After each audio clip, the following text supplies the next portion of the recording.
प्यारे बच्चों, आज आप प्रोनाउन सर्वनाम सीखेंगे। Definition: a word which is used in the place of noun is called a pronoun as he, you, we etcetera. वह शब्द जिसका प्रयोग संज्ञा के बदले किया जाता है उसे सर्वनाम कहते हैं। जैसे वह, मैं, तुम। हम बोलते हैं राम एक लड़का है, वह पढ़ने में तेज है। यहाँ वह जो है, दूसरी बार जब हम राम के बारे में कह रहे थे तो वह का प्रयोग किए हैं। इस तरह से वह जो आया वो राम के लिए आया, तो यहाँ वह शब्द जो है वो प्रोनाउन हो गया, सर्वनाम हो गया। Kinds of pronoun: there are 8 kinds of pronoun. 1. Personal pronoun, पुरुषवाचक सर्वनाम। रिफ्लेक्सिव प्रोनाउन, निजवाचक सर्वनाम। डिमोन्स्ट्रेटिव प्रोनाउन, निश्चयवाचक सर्वनाम। इनडिफिनिट प्रोनाउन, अनिश्चयवाचक सर्वनाम।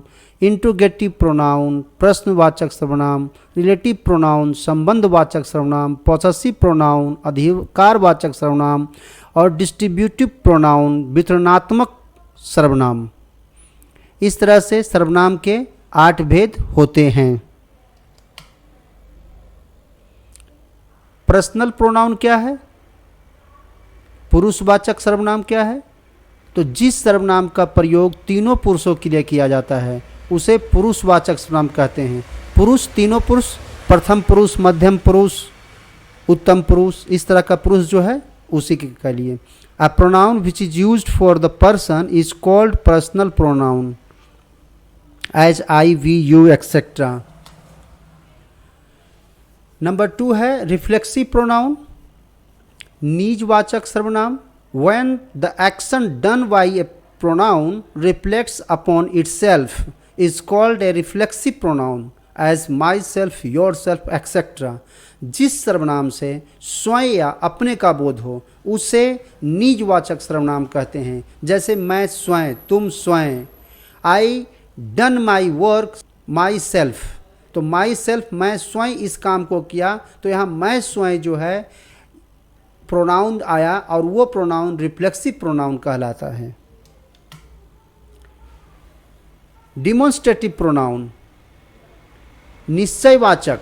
A pronoun which points out the noun is called a demonstrative pronoun. जिस सर्वनाम से किसी निश्चित व्यक्ति या वस्तु का संकेत मिले उसे निश्चयवाचक सर्वनाम कहते हैं।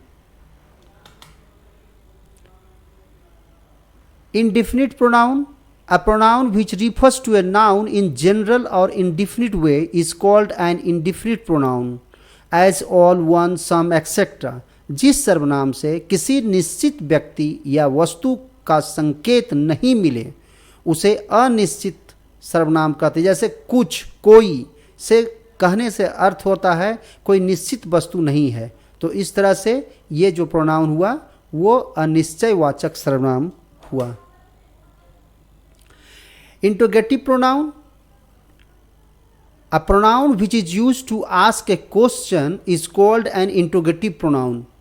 जिस सर्वनाम का प्रयोग प्रश्न बनाने में होता है उसे प्रश्नवाचक सर्वनाम का, जैसे कौन, क्या, किस इत्यादि। रिलेटिव प्रोनाउन, संबंधवाचक सर्वनाम। A pronoun which is used to relate to a noun that has been mentioned before is called a relative pronoun as who, whom, which etcetera. It is used in the middle of the sentence.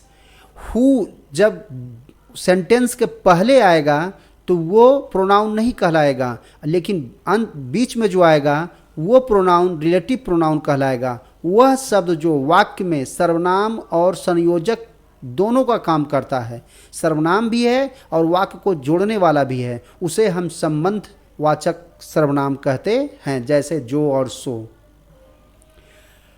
Possessive pronoun, अधिकारवाचक। जब निजवाचक सर्वनाम का संबंध कारक के रूप में रहता है तो उसे हम अधिकारवाचक कहते हैं। A pronoun which is in possessive case is called a possessive pronoun.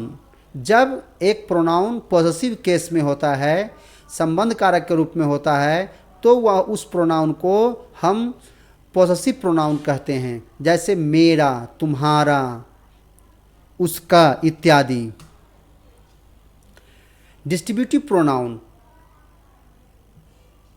वितरणात्मक सर्वनाम, when each either neither is used in the place of noun is called a distributive pronoun as is either etc। जिस सर्वनाम का प्रयोग वितरण या बांटने के रूप में हो उसे वितरणात्मक सर्वनाम कहते हैं, जैसे प्रत्येक, या तो, नहीं इत्यादि।